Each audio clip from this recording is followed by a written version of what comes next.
It's Garrett and Justin from Fight Game Media and the Fight Game Media Network. I host Fight Game Podcast and Justin hosts High Tension. But today, we're doing this Bloodsport 4 recap exclusively for our YouTube audience. So thank you for tuning in. We're going to give you some information on the Bloodsport 4 show that just happened tonight, which Justin recapped for F4W Online. Justin, what's going on? What's up, YouTube? What's up, Garrett? This was kind of a long day. There was a lot of stuff going on today, actually. I didn't realize it. Yeah, UFC. There was Impact. Yeah. I feel like something else is going on, too. Well, I was happy to cover Bloodsport on the Observer site. It was cool. I mean, I didn't know what to expect. I knew there was going to be another one, but the first three all had a different sort of flavor, right? Because different circumstances, different venues. And tonight I thought I liked it a lot, but just in terms of how it looks, it really did look like some kind of alternative to pro wrestling while still being pro wrestling. What did you think about just how it looked in general? Were you kind of like shocked, or what did you expect, and what did you kind of want out of these two events coming up? I think the lack of audience and the lack of noise was an interesting play for them. I think it worked okay because of what they were trying to show. I just don't know if this necessarily works for pay-per-view or iPay-per-view, because it is I think it works better as like a 1-hour TV show when you do it in this format. You could have cut it down to maybe, I think they called them the first three matches prelims, but maybe you have one prelim, then one middle match, and then you have a main event. And then you can do more profiles, right? Like, we didn't know anything about Bad Dude Tito, right? Like, we knew nothing about Bad Dude Tito. We knew nothing about the guy who he wrestled in the mask. And look, Josh didn't know anything either. Like, he's doing the color commentary. He's like, I don't really know about this guy either. So, I think if you do it on TV and you shoot it and you level up the production, I think it could be a really fun show. Now, as a iPay-per-view, I think they could have maybe, and I'm sure it's a small budget, right? Like they're doing this. This is an experiment for them. They're trying to figure out what they want to do with this product. I do think that they could have dialed up the production a little bit. They could have had these guys cut interviews instead of just show them pictures of them, like, making mean faces. I would have loved to hear their story a little bit, but then that adds to the budget, that adds to the production budget. So I get why they didn't do it. So, but ultimately, it's a fun show. I just don't know, with the lack of distribution, no Fight TV, strictly through the Bloodsport website, I just don't know how many people saw this, and it's unfortunate because we have a current wrestling generation today that is high spot, action, and this is a little bit slower. This is more of a fight-looking style.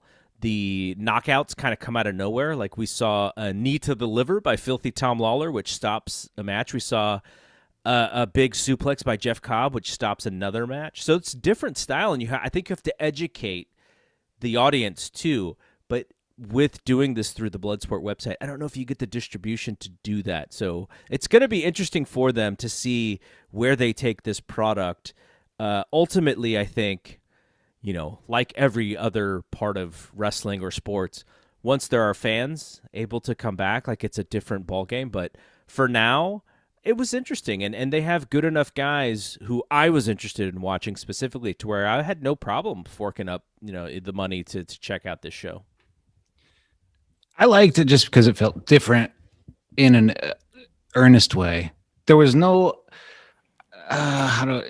there's no irony on the show. There were no like weak jokes. It was just like, let's try to do pro wrestling without any frills. And what do you think of the idea of the presentation, though? Because it's called Bloodsport. It's not like when I think of Bloodsport, obviously I think of the movie. I think, I'm actually surprised that they can actually call it Bloodsport. but it is more of a grappling, mat-based submission style.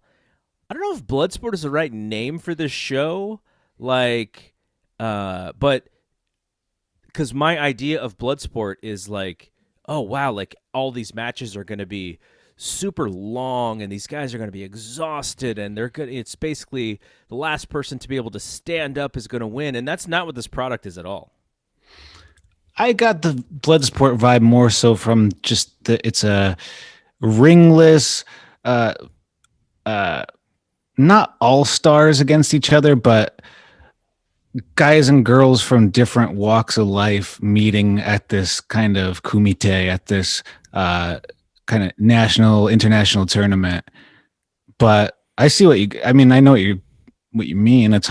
I think they're trying to figure out what everything is. And I think tonight, as far as I liked it, I liked that how it looked.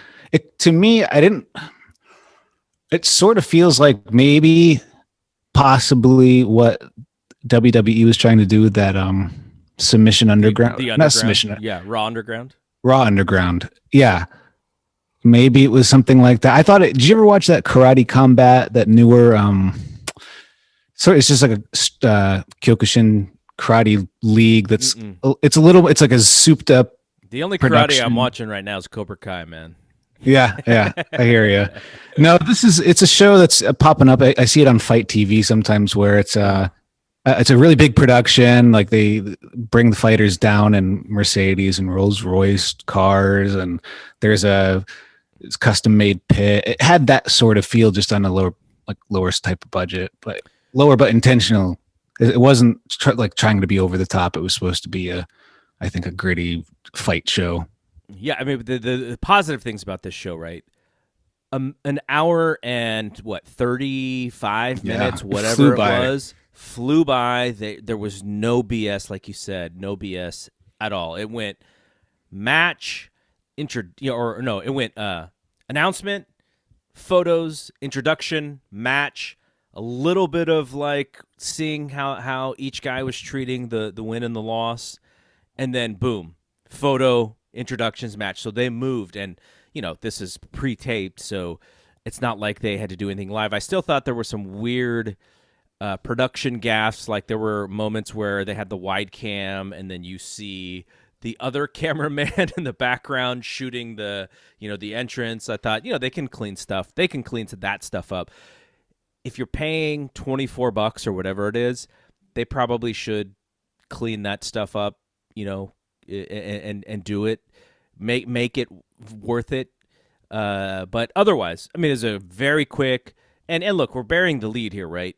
John Moxley's facing Davey Boy Smith at the next show. They announced that right at the end. Moxley does a promo to say that Davey Boy is one of the top guys, and he's going to take him out. So that is the selling point for next week's show. I've already pre-purchased it because I bought both of them, so I'll be watching, and we'll be talking about it a lot on our website. So it's kind of a cool deal, and overall, like, the product is fun.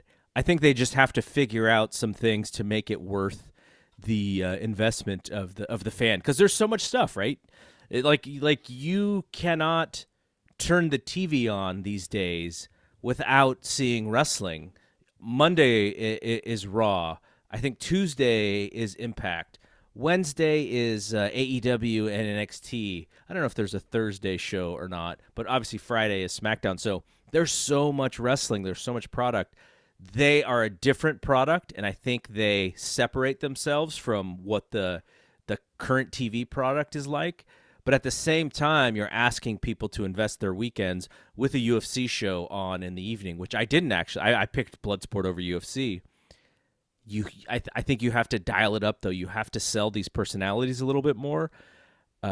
Jeff Cobb is awesome. He's in New Japan. He's doing great. And he said nothing, right? He went out there. He had a match. He sold for almost the whole match. Then he throws this great suplex, a combination of suplexes, wins, done, show was over. I mean, if you're trying to learn more about this Jeff Cobb guy, you didn't learn anything.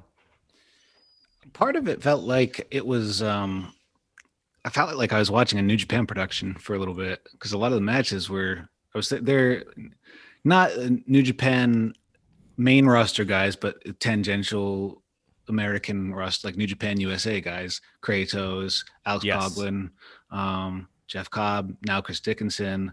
I mean, those are almost like New Japan. You could say that, I don't know if they're sanctioned, but the that's what it was. So I think that maybe there was an assumption that the people that would be buying this pay per view, um, they knew what to expect. That could have Sure. been it. Look, the So they people who kind of did maybe buy banking on that. Yeah. the people who bought this show are smart fans, are hardcore fans, and like I said, the distribution is going to be a problem. I don't know. I hope that people aren't really congregating to watch shows together. But if out of the blue you were just like, "Oh, what's Bloodsport? I want to buy it." Josh Barnett, I know Josh Barnett. He's UFC Hall of Famer. What is this thing? If you bought it like that, I'm not sure you learned enough about what Bloodsport is, who these wrestlers are, and why. Like, is this a league? Are there records? Is this a team? Like, I see guys from New Japan Strong. I see guys from GCW. There were guys from NWA. What brings them together, right? Like, is it just for bragging rights? Is it because the style? Is it just an indie fed? I think there were a lot of things that they could have done to really explain what the product is, and I think there's a lot of assuming of that people just know what it is, and I get that, but at the same time, you have to think of who that 1 or 2 or 5% of your customers who are new and who may not understand what's going on, and I think you have to tell them what you're trying to sell. I'm going to reserve my opinion on that until next week because I feel like this weekend has been it's been marketed as its own package 4 and 5. And when I was watching it tonight, what I watched tonight I loved, but I didn't feel like it was some kind of canon thing yet. Like, what we don't know exactly what this is. Like you were saying, is this a regular company and promotion, or is this just an event for every now and then? Are we going to see the same faces, or is it just going to be a mix of whomever's available at the time? I don't know, but I want to save that opinion for next week because after Bloodsport 5, I feel like we'll know more about at least the direction they might be going in. Because right now, I don't know. I want to see what happens next because it felt like an incomplete show. It was so quick. Not that it's a bad thing. It flew by, but it feels like there's more going on, and I guess that's what the deal is for this month. All right, do you want to go through all the results? Because I know that it's pretty fresh in your mind since you're writing all the results down and you're writing everything that was going on. I feel like I kind of need to watch it again when I do these reports. Especially when it's live coverage, you're taking everything in, you're recording everything, but you can only analyze it so much because something happens. So yeah, totally. I'll probably have to revisit this in clips sometime during the week. But I liked what I saw. And the first match was Diego Perez. He went over he defeated Gil Guardado. It was a submission finish, but this match felt like the most MMA of the matches that we saw tonight. I don't know how to explain it. UFC prelim. Yeah. I mean, the faces that were selling, I guess you would call it. It's like that kind of tipped you off, like that. It wasn't traditional pro wrestling or two pro wrestling guys, but not that that's bad or good or anything. That's just what it was. But I thought it was a cool way to start the event off. It was quick. It was like a prelim on UFC. Did you know these guys at all? No. Yeah, I never heard who they were. But both looked good. It was kind of quick though, so it was just one of those things. Like if you saw it and it was on, you'd be pleased. But just like you're watching a UFC prelim, you might not remember either of the guys' names. So, but I guess that lends itself to its realism, Bloodsport's realism. Sure. So and they called them prelims, right? They called the first 3 fights prelims. Well, what do you think about the straddling? Because they did call them fights, But then they also called them pro wrestlers, and if you know what pro wrestling is, you know that it's not really a fight. So I think there's a little bit of a um they need to figure out how to describe what it is in a way that doesn't make people think, you know, this is phony, right? Like when I watch this, I don't actually know what I would call it because it is wrestling. There is an MMA, there's a jiu-jitsu background to it. The strikes are a little more snug than you would see, but you know that they're not throwing right hands that are going to knock people out, right? Like that's not what this is. And they don't say that that's outlawed. Like they don't say, I don't think they said that, you know, you can't throw closed fist punches, but at the same time, like you have to sort of figure out exactly how to describe this to the audience. So the audience knows and they're kind of with it. But I think there's a little bit of a confusion of how to exactly call it, which that's something that they should also figure out, you know, because you want to be consistent. You want your audience to feel like they know what's going on and that you're not trying to pull the wool over in a sense, I guess. It's tricky. It's tricky because what is it exactly? Yeah.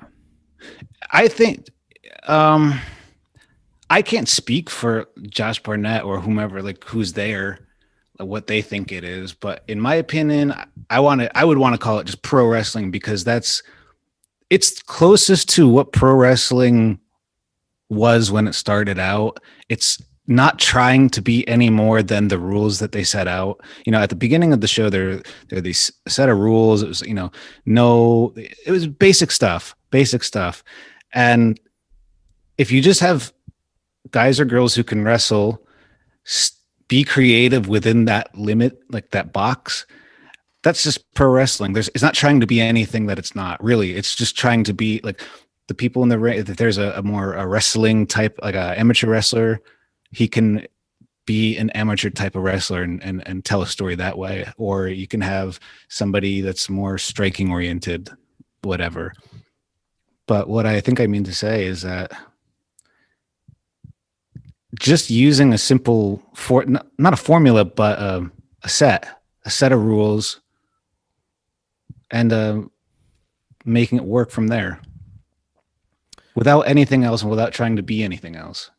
Yeah, like like in my vision of what this could be, like let's say ESPN wants more product, right?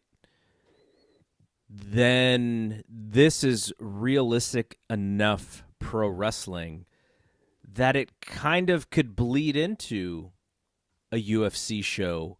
And you know, I've had this idea for a little while, which is, you know, you can run a Bloodsport show on the same weekend as, if we get back into when we have real crowds, but on the same weekend as an MMA show, whether it's Bellator or UFC or PFL. Like you can run it on that weekend and go, let's piggyback on this big show and let's show our pro wrestling show, which is which is an MMA style, a submission style. So I think if you market it like a sort of a strong style pro wrestling show, maybe it just becomes, you know, maybe you model it after New Japan without the referees, you know, being kicked and stuff all the time. But I do think there's an opportunity to market this as something that is a strong style pro wrestling. And if you do that, and you do market it a little bit towards TV, I think there's so much opportunity for them to create personalities and to show. But then, you know, who knows if I highly doubt Jon Moxley would be able to work a show that was on ESPN Plus or something, right? Because it's in the US. And maybe he can do this because it's on iPay-per-view or whatever. But yeah, you know, I think you can really do something here if you focus on the creation of building out your characters and also what this is and defining what this is and really figuring that piece of it out, because like you said, it's kind of hard. It's a hard puzzle to solve because of what people think pro wrestling is, which is WWE. So I'm not sure if it's going to be up to Bloodsport to determine what it is or what it's not, because I mean, you could also argue that Josh Barnett and his crew can just do what they're doing. It doesn't have to be classified, because it might be up to like a channel that picks them up to classify and market it. Or if they want to, I don't know what the goals are. Maybe it could just be this one-off thing. I don't know, but it could be a lot, like you're saying. And I also think that they need to, like most companies, they need to figure out exactly like what they are. And are they going to be more of a sport product, or are they going to be more of a quote unquote pro wrestling product? I'm using that for lack of a better term, but more entertainment based, or using entertainment elements in the product. What will it be? Will it be artsier, or will it be sportier? Are they going to get? It's got to be sport, because if it's sportier, they need a hard cam. Absolutely need a hard cam. They need one steady hard cam, because all the shaky stuff, it comes off like, because no sports are shot like that. It looks, that's the thing that to me might tip you off about, oh, this might not be like quote, like legit fighting, because it's almost too slick. So I don't know what the goals. I don't know the motivations. I just probably need to watch a little bit more of UWFI and stuff like that, because I think like that would be a product to kind of model after, right? Absolutely, but the thing with UWFI, it really can work if the audience is educated on what's going on the mat. And at the time, because of how Japan's like literary based PR in the wrestling industry, it's just a reading culture. A lot of the angles, a lot of the everything was pumped through, more so through magazines and newspapers and TV. So that's a huge element. That so you had a really educated fan base, and for this stuff, I mean, who is the fan base exactly? Yeah. Is it just New Japan fans? Is it are there fans that don't really even like pro wrestling? They like more MMA. Are they coming to? I don't know. I think it's too small to scale right now. But yeah. Well, I'm sure we'll figure it out. My guess is they're marketing it towards wrestling fans who have migrated to the UFC, because of the UFC does pro wrestling really well. This show, this UFC 258, which I did not watch, and I watch probably 10 or 11 out of the 12 pay-per-views a year. But UFC more so than not does pro wrestling better than pro wrestling. And so I think you're looking at that kind of audience, the audience that has migrated over to UFC and who may not watch pro wrestling, or maybe kind of watch casually, but you're like, oh, no, I want to show you this. Like, this is what you want. This is what you've been looking at. So, okay, why don't you get to the rest of the card? Okay, quickly, I'll go through from the next match. We had Calder McCall. I think this was his debut. He's from Scotland. He took out Royce Isaacs in the submission, and this to me felt like more of a pro. It's hard, pro wrestling. What does that mean? In this sense, it was more of a pro wrestling style match than the match before, but it was good. It was quick. Most of it, McCall was going for a triangle choke, maybe 3 times throughout the match. Towards the end, he finally got it, but I'm not familiar with McCall. It's my first time seeing him. Royce Isaacs is a wrestler from out west. He's wrestled up in Pacific Northwest, and I think he's wrestled down like championship wrestling from Hollywood or Arizona, one of the Dave Marquez promotions. But I didn't know he was into doing this sort of thing. This was his debut at Bloodsport. He has an amateur background, and it was cool to see someone like Royce Isaacs, where you don't know what to expect, out of them in this context. Like, he's from NWA, and he's pretty not conservative. He's just like he's a good wrestler, but it's not what you wouldn't think Bloodsport initially. But it's cool to see these guys can hang and do a more realistic looking style. Calder McCall's style seemed to be rooted in that already. So it was a cool match, but if you put it in another context, I think we might view it differently. I think that you could say that for a lot of these matches. So, but yeah, that was a quick one. That was the second. It was good. Like, nothing on this was bad. I can't say I'm kind of feel like I'm grading it on a sort of curve. Like, if I'm picking it apart, I do like it a lot, but it's if you put this on another kind of show that's 3 or more hours, it would have a different feeling. But, okay, so I wanted to ask you about this next match, Super Beast. The Super Beast, who looks like he's straight out of Saturday Night Slam Masters for Super Nintendo. Oh yeah, totally. He looks. I don't know who he was. He was impressive looking. I kind of was. My thought was like, why is this dude even wearing the mask? Like, he looks impressive. He needs to show his face. Unless he's somebody we don't know who's, I don't know, famous, but he's huge. He looked like, I don't know, like Bane in Batman, in the Batman comics, or Crossbones or something. And he faced a guy named Bad Dude Tito.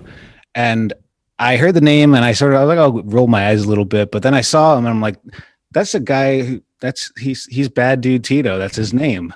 It makes sense now. I don't know if you can do a match and your name be Tito and people not just think Tito Ortiz, and then all the things that Tito Ortiz, when you mention that name, what does that bring up in your head? I couldn't shake that part of it. It's like, I wish he had a different first name. But I liked watching both of these guys. I didn't know much about them. They're both California dudes. One's from LA. I think Tito's from LA, and Super Beast is a Sacramento indie guy. This was pretty pro wrestling, right? Like with the luchador mask gimmick and the style that they did. I felt that this was leaned a little bit more towards the pro wrestling, like you were saying. I thought the rest of the card after the first match definitely leaned more towards what I guess we're used to watching more often, because I feel like this whole style of what it is, it's kind of developing or redeveloping for whatever it needs to be for Bloodsport. Because it's kind of like we don't know. None of us really know exactly what it is. It's hard to talk about because the language is so, like, using the word pro wrestling. We use that a lot, but what is it over here? It means this, but over there it means that. Who was the play-by-play guy? I can't remember his name, but he was really good. It was Josh Barnett and this other new fella. I don't remember his name, but he was really good. That was a part of this event that really made it feel sophisticated, or just, it didn't feel like a throwaway show. It felt like, oh, okay, these guys are taking it seriously, so I want to listen. My ears perked up. I'm like, oh, and they're not talking BS. They're talking, and they're treating what they're seeing like a real fight. Like, I don't know Josh at all. I may have spoken a handful of words to him before, but I've been around him a few times, and he's a pretty intimidating guy. I can't imagine calling a show where he is doing the color commentary, because he knows everything there is to know about MMA. And if you like, because there was a time where I can't remember what happened, but one guy was in the other guy's. One guy actually was on top, and he was in the mount, and the announcer said something that made me wonder if he was more of a pro wrestling announcer than an MMA announcer, because I thought an MMA announcer would call that move a little bit differently. And Josh, like, didn't skip a beat. Like, Josh was just on top of what it actually was. And I just thought in the back of my head, like, man, it's got to be intimidating to do a show with that guy, right? Like, it's not, if you're Jim Ross, you can get away with not knowing stuff. But if you're hired to call Josh Barnett's product, man, you have to be on your P's and Q's. I thought the guy did a pretty good job. Like, I would say a B+ for sure. But if you had a MMA announcer calling this, I think it would have given an interesting feel. I wonder how we would see this show if there was like an MMA announcer, whether it be a John Anik or Sean. What's Sean's last name? The old Bellator guy. Sean Mauro Ranallo. Well, yeah, Morrow. I mean, Morrow could do it, but He'd be great. Morrow might get on Sean, Josh Barnett's nerves. um, I don't remember Sean's name. I know Big John is on it now, but I forget. But yeah, I liked this fella. I'm sorry, I forget his name. Sean Wheelock is who I was thinking of. Sean Wheelock. Yeah, he wrote for the Observer website a couple times. But yeah, I like the commentary. Josh knows his shit. Simply, Josh is quick. He's very quick. I got the same impression from when Tom Waller did. I think he did one of the Bloodsport, like the second one, maybe. Do you remember that? He did some. I was one of at these. that show, so I've never seen that show actually on video because I was there live. I'm pretty sure he did commentary for that, and it made a huge difference from.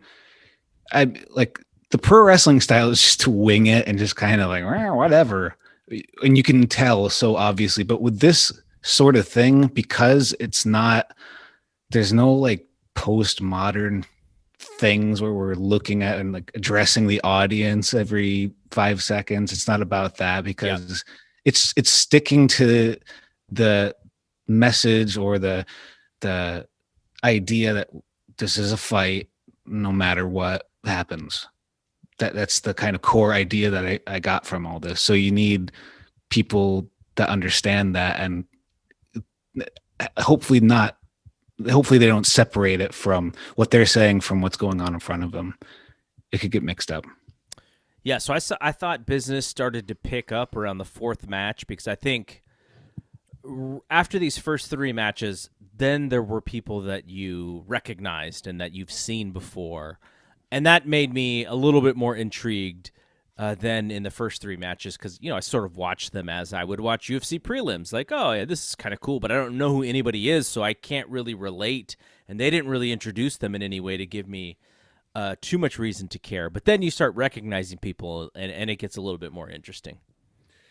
It was nice to see JR Kratos. I see him all the time, I feel like now. It's cool.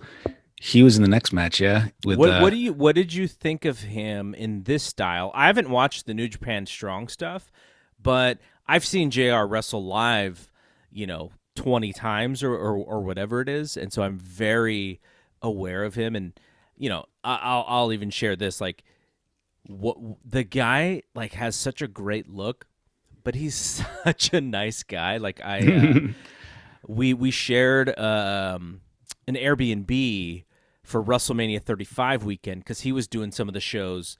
He was on a couple of them, and then Dave Dutra as well. Dave Dutra was on AEW Dark, and so it was us, and then of course John LaRocca, and then a couple of other buddies, Heartbreak Kid, David Rubio. But JR is just like such a cool dude. But then you watch him in wrestling, and you're like, if I was walking down the street and JR came near me, I would be so scared that he just has that look, but he's also just a super, super nice guy. So I've come across wrestlers and had conversations with wrestlers outside of the ring where some of them are just shockingly like, wow, that's not who you are in the ring, like at all. Not even the look on their faces. It's amazing. Yeah. So it's cool that, and I appreciate that some of these guys and girls can really transform themselves, like JR Kratos too. He looked awesome in this. I mean, his style in New Japan Strong, it's not too far away from what him and Alex Coughlin were doing here. Yeah. He's huge, and the way they filmed it, I thought this really benefited or complimented him, especially the way he came out. He came out of this, he came out of the entranceway, and it's all red and it's a lot of smoke. It fit him. He's doing the monster thing, and he's doing it really well. Coughlin, I don't think he's been wrestling for a while. I think he had a neck injury, but he looks like he hasn't stopped training or anything. He has big look great mustache now. Actually, fun fact, he and I have the same alma mater, SUNY New Paltz. Go Hawks. Nice. So I think I graduated a couple of years after he did. But yeah, that was like you said. I felt like this is kind of when things started not kick up, but it felt like the prelims are over now. Yeah. It's ready for the either people we're more familiar with or people that we've been waiting to see. There was definitely a weight difference in this fight or in this match. See, this is why it's confusing to me. Am I supposed to call it a fight? Is it a match? Um, Oh, but whatever you want. but Coughlin definitely at the weight disadvantage, and I saw Kratos. Gosh, I'm assuming this was taped 2 months ago or maybe a month and a half ago, but I saw Kratos before the pandemic, and he was a little bit more cut than he was here. Like he was heavier here, and so he's an interesting body type because it seems like he's depending on what he wants to do. He's shredding up or he's putting on weight, and he was a little heavier here than I'd last seen him. But Coughlin, great look, cut up, body, not quite a bodybuilder look, but just put together. But it didn't matter in this style because the weight advantage for Kratos actually was probably the biggest thing, and they told that story, and I liked that story. And Coughlin, this wasn't the 1-2-3 kid against Razor Ramon. This was like, no, weight classes and matter for a reason, right? In a fight, you put a heavyweight with a middleweight, and those punches are gonna just hurt so much more. So I like that aspect of this story. I don't think it was too far off from what they probably would have done together if they were on New Japan Strong. It's just there weren't any robes. So I think, and that's a good thing because it was one of those matches where I really enjoyed watching it, but I also sort of said to myself, wow, yeah, Coughlin lost, but he didn't lose face. It felt like, oh, well, in my head as a fan, I'm thinking, oh, well, JR Kratos is so much bigger, and that's kind of why he kind of edged him out. But there were a couple moments where Coughlin knocked him off his feet, like he slapped him when he was holding his leg, and he slapped him, and he fell over. Those little moments, they kind of linger in your head, and you go, okay, well, maybe he could knock him over next time. Maybe they could have a rematch. So that's the seed that I got from that match. So hopefully, maybe they work together in New Japan or Bloodsport or whatever. But I liked seeing it from both. Good heavyweight wrestling. I would call it wrestling. But yeah. Oh, and the next one, man, I was really excited to see Grizzly Cal Jack. Yep. What did you think of this? This is kind of a squash, right? A little bit of absolutely a squash where that Nolan Edwards kid. I think he's only been wrestling for 2 years, but he was impressive enough to like. I remembered a couple of the things he did, especially that like jumping headbutt into Cal's head. But Cal looks like a real deal wrestler, and he's huge. And man, what a great finish to this one. I love how this ended, where he just pretty much press slammed Nolan Edwards into a wall, and that was it. Yeah, out of the ring, and if you only had 10 seconds to get back in the ring, but the referee was like, "Nope, this thing is over. I'm not even going to count to 10." Grizzly Cal Jack. So I'll bring up my podcast partner John LaRocca, who is also a part-time guest on your show on High Tension on the Fight Game Media Network. John was so high on Cal. Obviously, Cal, he was in the WWE system. Injuries, then he was on that show that show that they did, that like kind of reality show where they showed him getting cut. I interviewed him in this feed, so if you're on our YouTube channel, you can click back to last fall. I interviewed him before his first Bloodsport match at Bloodsport 3. And he's a super nice guy, got a great story, but he is a beast. He is an athletic beast. He's a great amateur wrestler. His gimmick is, this grizzly bear gimmick, but just a really, really good athlete. And somebody that, I'm actually kind of surprised that AEW didn't have him come on Dark. They didn't bring him in because he's got such great size, and they are kind of like, the one thing about AEW is like they just don't have a lot of guys with big size.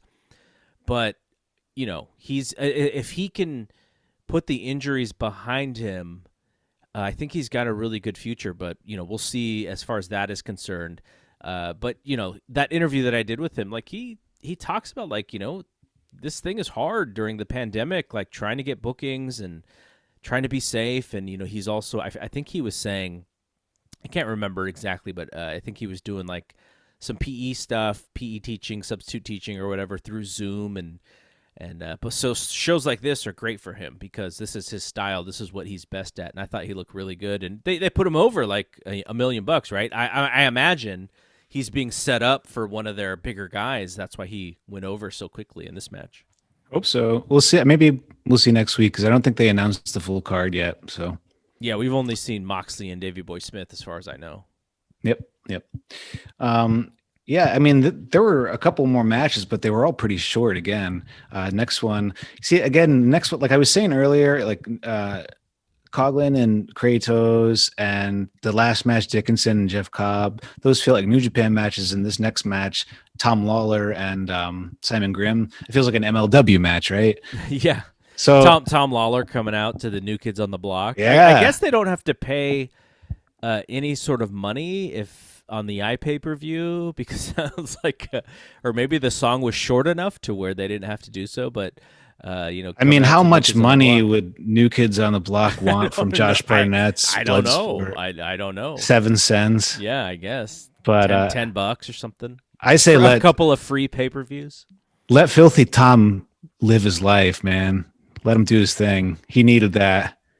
Filthy Tom, I've actually seen this finish from him a couple different times where it's the liver shot finish, right? Yeah. And so you can, obviously he's an MMA guy. Like he has that background, so he knows what the finishes are in an MMA fight. And so I really like that. I've seen him do it in other places where it's like that liver shot out of nowhere and the guy just drops. And that's really smart stuff. Like it happens in MMA, Josh Barnett mentioned Bas Rutten.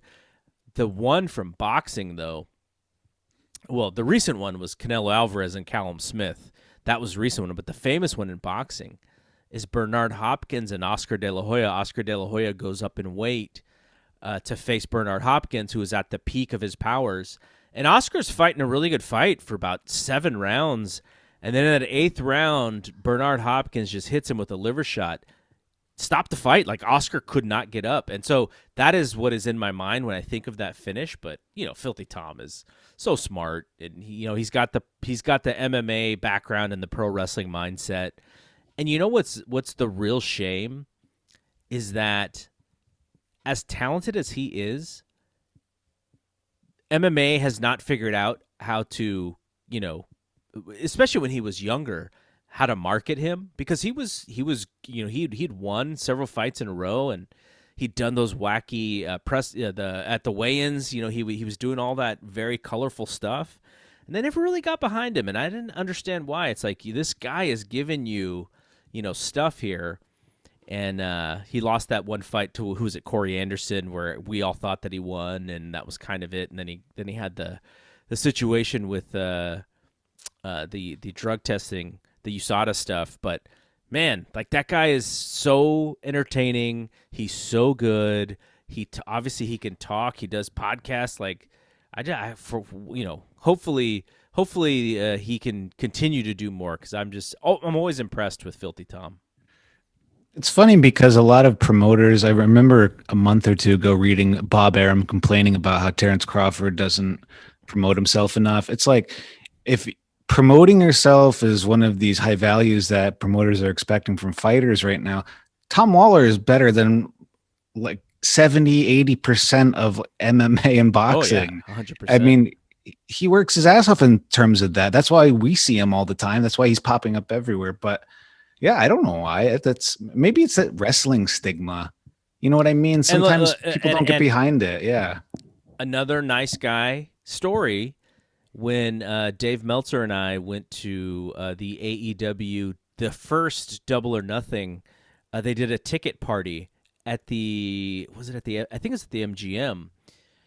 And we went, it was literally a one-nighter. We went to, I don't remember what day of the week it was, but We flew out to Vegas in like the middle of the day, and then we came back like really early the next morning. And who's the person who picked us up at the airport? Filthy Tom Lawler. Like, he wasn't picking me up, obviously. He's picking Dave up. But another, like, just super excellent, classy, fun family guy. Like, I have nothing but really good things to say about Tom and the time that I've actually got to spend with him. He's just a really good guy. People are going to start saying that's part of Filthy Tom's duties on F4W is picking Meltzer up. Pick up Meltzer from the airport. Yeah, in the Filthy Mobile. That's cool. But yeah, he was great on this with Simon Grimm. Simon Grimm looks like a different person from like 4 or 5 years ago. Jeez, he lost some weight. He has new gear, new haircut. Same ears though. He's got the same ears. He cut the curly Q 18 like antebellum mustache. That's cool. Mm-hmm. But he was good. And okay, so back to what you're talking about with the liver shot. What I liked about this is throughout most of this, Simon Grimm was kind of in control. He was looking like he was more or less controlling the offense of the match. And then suddenly the match can end with a liver shot. I like those matches because it doesn't really make Simon Grimm look, the idea of a wrestler looking weak in a loss, everybody knows that a liver shot will drop you, even if you're the best fighter on the planet. It doesn't make anybody look bad, and it happens in real fights. And these sort of things, we've been seeing these for 20 years now, maybe more. Yep. So how are we not going to incorporate that into pro wrestling match when we constantly see it? More people are seeing that than pro wrestling. Whatever it's been co-opted, right? That it's just a word, but that's what I liked about this. And we saw it in the JR Kratos match too. I don't know if we mentioned it, but he also ended his match with like a knee to the face or something. Yes, the referee. Yeah, I like that. And he went to go for the ground and pound. The referee's like, no. It really felt like taking the pinfall out of a lot of matches. It just kind of sped things up. It felt like there was no BS. Sometimes doing the near falls, it's kind of like, it's almost static. It's like, what's really happening? Especially if you're not going to do it. In our version of modern pro wrestling is how many 2 3/4 counts do we get in every single match? And sometimes I feel like this happens on NXT, but I see it on New Japan Strong sometimes too, where you get it's like this match is peaking. This match is like, wow, that was a great spot. Okay. But that's it. Right. And it's 2.3, and then it's just like you feel like a deflated balloon, and they go for 2 more minutes. There's only 2 more minutes, and you don't feel like you kind of they missed something. I don't know. I don't get it. I think that happens a lot in our current version of wrestling is they miss the peak, and then they think that the peak. I mean, they're trying to figure out. If you're listening to the crowd, the old school guys will say, listen to the crowd and you'll know. But if the match is built to, well, we think the fans are going to go crazy here. They think this is the finish, and we're not going to give them the finish. We're going to go 2 extra minutes, and we think we can get them higher, and then they can't. That's kind of the deal. So, I mean, I want to see more Bloodsport matches to see how it works or how it won't work. I don't know. The finish that we're going to need for Bloodsport is the Connor and Jose Aldo finish. That's what we're going to need. I want to see one of those just because, we have all this variety. We need to see the 7-second knockout or something. I want to get Kenny Omega in there. I want to see the Ben Askren V-trigger finish.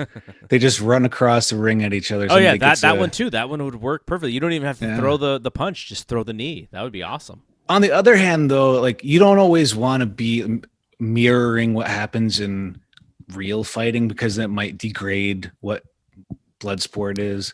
But I don't know. I don't know what their plan is. I think you have to educate the audience on finishes, right? Like that's right. It's a simulation of a real fight. And you have to, like WWE does this every once in a while with like a Brock Lesnar match where they'll do something where they're simulating a knockout. And like the fan base is not educated enough to expect that to be the finish. And so you have to do it a couple times so that you could do it when it's important. But then they kind of go away from it and they're like, there was that Randy Orton and Brock Lesnar match where Lesnar's like just busting this dude up and just punching him in the head.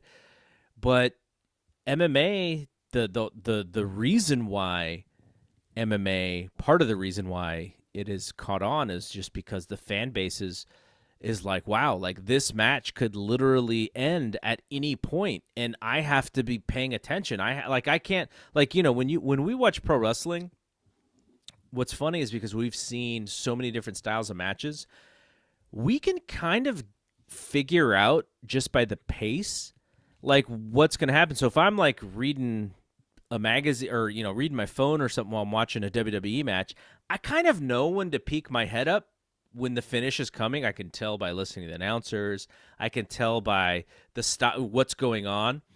But you can't do that with MMA. Unless it's a match where it's like super strategic and it may be a little bit of a boring match. But if there's action and these guys are going at each other, you can't like read something on your phone because you may possibly miss the finish. So that's that they have to educate the audience for stuff like that. Yeah, we have to realize that most fans understand what a real fight looks like now. Real fights don't look like the original Star Trek with William Shatner, but we didn't know what they looked like because that wasn't common. So we kind of bought it back then. Yeah, but we all know real now. Fights don't look like, Rocky versus Apollo, where these guys are killing each other for 15 rounds.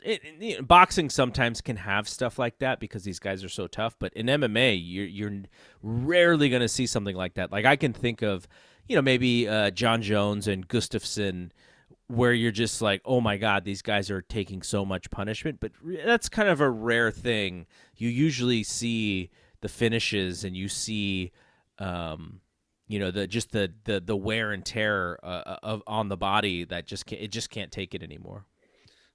What this is what HBK and Undertaker's not. It's like, what's that then? You know what I'm saying? Yeah, and there's a place for it, right? Like like that's why these two things are kind of different things, and that's why I wish we could separate them in a way that we explain to the audience, like this is exactly what this is, and this is what that is. It needs more precise language or something. I see it as like two different styles of music. Like they're both music, like rock and roll and hip hop. Mm-hmm. They're pretty different, but there are enough similarity. Like they're both sound, and it's not crazy avant-garde. They're so 4 or 3. So like it's in the same family, or like a noodle, udon and like angel hair pasta. Right. They're both noodles, but they're totally different. But they're noodles. And this, if we're talking wrestling, Bloodsport and Monday Night Raw, they're really different, but they're related somehow. Sure. So I think the key is going to be to like defining it, but defining it confines it, and then you can't do certain things. I don't know. So I'm interested to see how it grows over this year. At least they got another show coming up next week, so that's cool. So was Davey and Tankman was the next match, right? Yeah. I was looking forward to it, but to be honest, I liked it, but I was also a little disappointed because Calvin Tankman, he kind of took me out of the Bloodsport vibe. It's not his style. It's not the style that he's good at, for sure. He's got a great size, and he's an MLW. Yes. Yeah, so I haven't seen him in that setting. Well, he was in Bloodsport 3. Yeah, he was in one of the earlier matches, right? I remember him, but the lighting was really dark, and it was more of like he was just on top of a guy for more of the match. They did a very simplistic style so that he could be okay with it. And this was a different match. You put him with Davey Boy Smith Jr. Davey Boy Smith Jr. is a Barnett guy. Like, I know enough about it to know what was going to happen in this match, which was, Davey's going to go over strong, and he's such a strong dude. Calvin Tankman is 300 plus pounds, so when Davey moves him, it's very impressive. And that's what I expected it to be. And, they're setting Davey Boy Smith up for Moxley, so he had to go over impressively. I like that if Davey Boy Smith is going to go over in a way like he did. It was pretty quick.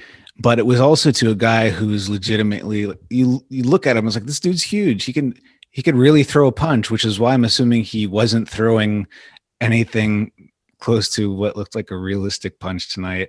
Unfortunately, I know he's big, and I know if he really swung, he probably knocked somebody's head off, but there's a little ginger on the punches compared to what I was seeing earlier. So that's one of those little like flashes where you go, oh, because in the match before, these guys are slapping the crap out of each other, Yeah. and this dude's just kind of like he's kneading dough. Yeah. I mean, but and he was good. He was good. Don't get me wrong. Look, this is not his strength. It's very clear, and they'll figure out. Oh, do we keep using him? Well, he's a big guy, so visually, it looks like Davey Boy Smith actually beat somebody because of his size. That's why I felt like it was functional, especially for Davey Boy Smith, because as we found out at the end of the show, he's going to face Jon Moxley next week. So we have a little mini story. We got the undefeated, legitimate badass Davey Boy Smith, who looks like he hasn't really taken any time off either.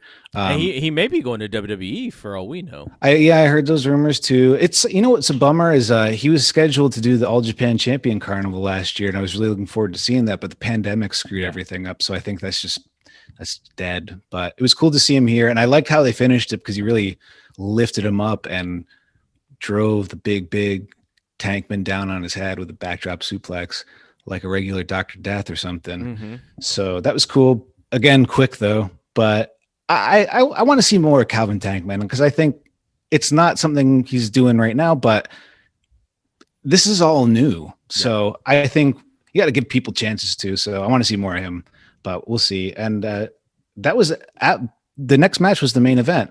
Again, it wasn't too long either. Jeff Cobb, also known as Uncle Jeff in some circles, to John's children. Yes. Yeah, Chloe, that's right. No one else. Hunter. And, not random people. Yeah. But yeah, Jeff Cobb and Chris Dickinson, two New Japan guys, I guess.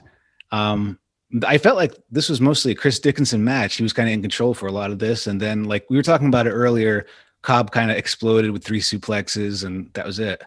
Cobb, it's funny because Barnett in the commentary was basically saying Cobb's a wrestler. He's a striker. He's almost at a disadvantage because he's not a submission guy.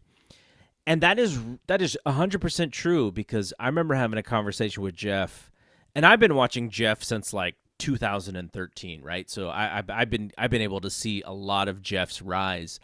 And I remember talking to Jeff, he said something to the effect of like, he'd never really taken a jiu-jitsu class, and he entered into a jiu-jitsu tournament, and he won the tournament just based off of his wrestling and, the little know-hows that he knew about certain moves. So that is that is clear. Now, Jeff has taken jiu-jitsu since then, and I'm sure Jeff knows a lot of submissions now, but his background was definitely in wrestling, and that he didn't really know any of that stuff, early in his pro wrestling career. So I liked that story. Jeff is one of the best sellers in pro wrestling. I would have liked to see a little bit more of him on the offense, because, you watch Jeff in New Japan, and Jeff is like a powerhouse. He's like a brick shit house, right? Just this powerful dude, but he's also so athletic. So to just kind of see him, on the ground for a lot of, stuck in a submission, I was like, it's okay. I know Jeff's going to win this match, and he's going to win in an impressive fashion. I would have liked to see him win a little bit more impressively.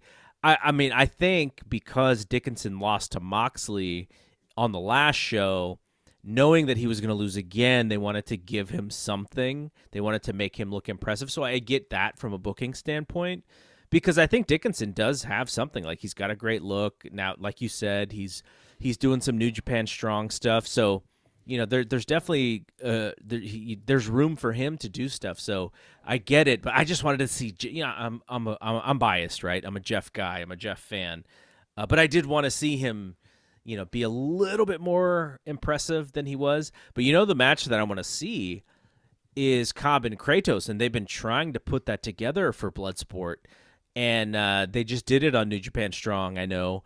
But that's what I want to see for Bloodsport is Cobb and Kratos, because those guys are like best friends. Like they know each other like the back of their hands, and it will be awesome, 100% awesome. I know for sure.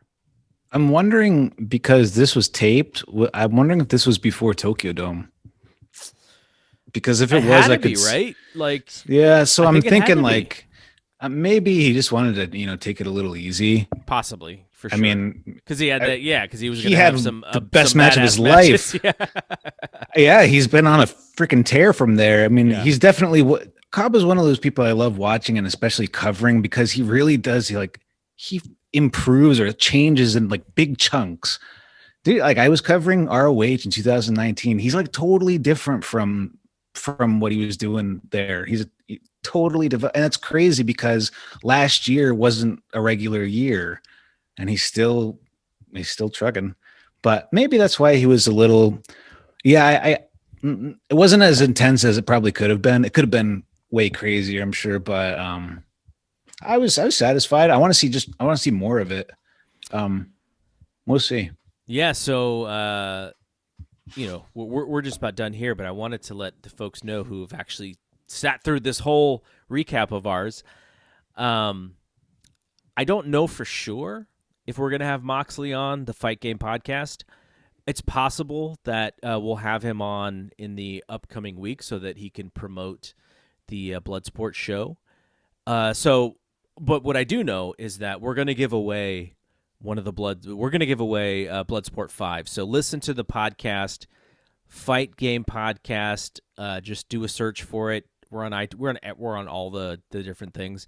Or watch the Fight Game Media Twitter at Fight Game Media. I'll also mention it there. But we're going to give away Bloodsport 5 to somebody, to a listener. So if you are interested in watching this show with Jon Moxley and Davey Boy Smith as the main event, definitely listen. And we'll pick a winner before the show, and we'll figure out how to do. I don't know if I can actually gift the show through the website, so it may have to be one of those things where you buy it, I'll Venmo you the money, and that might be the way. But yeah. So the other thing I wanted to mention is our Patreon. We just changed the price for the Patreon.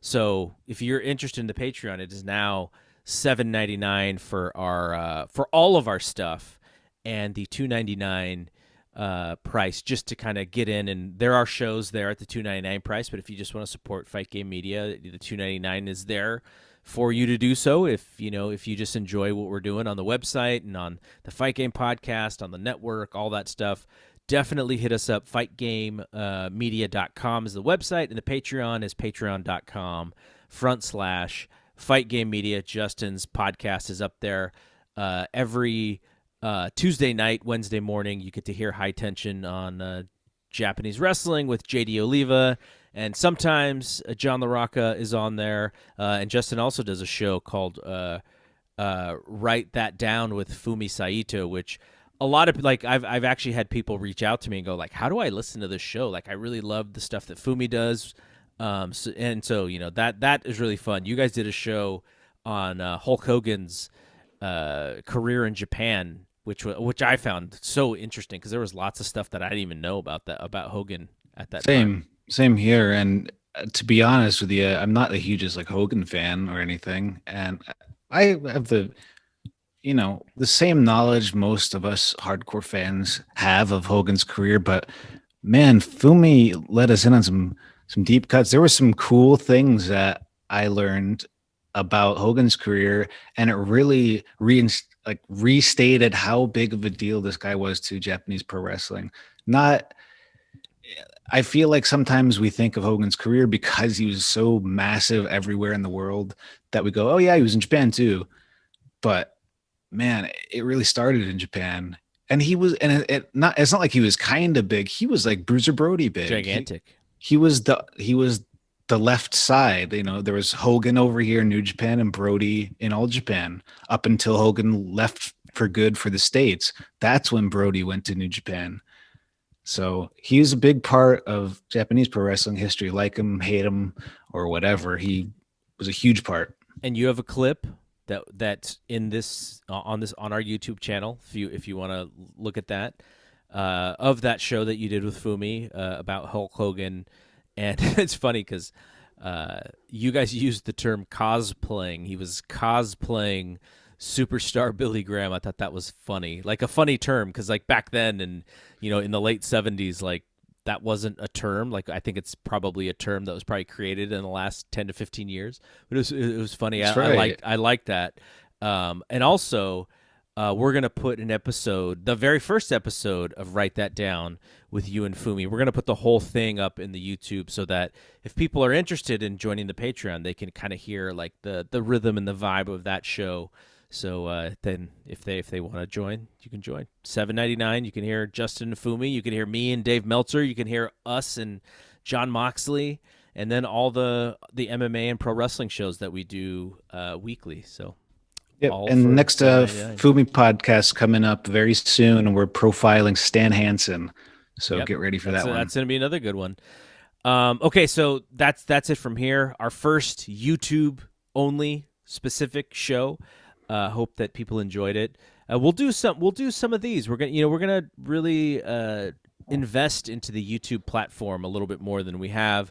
We have the podcast, my podcast, which is on the Blue Wire Network. We have our network podcast, but YouTube is a big part of what we do as well, and we can also put all of that stuff on the website. So we're gonna do more of this stuff, this YouTube exclusive stuff. So for Justin, I'm Double G. We'll see you when we see you. Peace out. See ya.